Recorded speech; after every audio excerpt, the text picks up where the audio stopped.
So we're talking to a lot of different people on that. You know, we're recovering from the hurricane also. Florida did get hit, not as hard as we anticipated. And you look at Georgia, you look at South Carolina, North Carolina.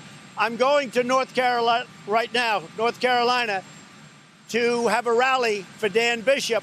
But before I go to the rally, we're going to be stopping at one of the sites that got hit very hard by the hurricane. So we're also recovering from a hurricane, but we have to be very careful. Everybody needs totally proper documentation because the Bahamas had some tremendous problems with people going to the Bahamas that weren't supposed to be there. I don't want to allow people that weren't supposed to be in the Bahamas to come into the United States, including some very bad people and some very bad gang members and some very, very bad drug dealers. So we are going to be very, very strong in that. Let me just explain. Large sections, believe it or not, of the Bahamas were not hit.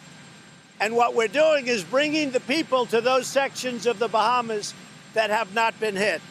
We've done a lot of the USA Aid. We've done a lot of work with our Coast Guard, with our FEMA people who have been phenomenal. I mean, they have been phenomenal. So we'll see what happens. We'll see what happens. Hey there, I'm Chris Hayes from MSNBC. Thanks for watching MSNBC on YouTube. If you want to keep up to date with the videos we're putting out, you can click subscribe just below me or click over on this list to see lots of other great videos.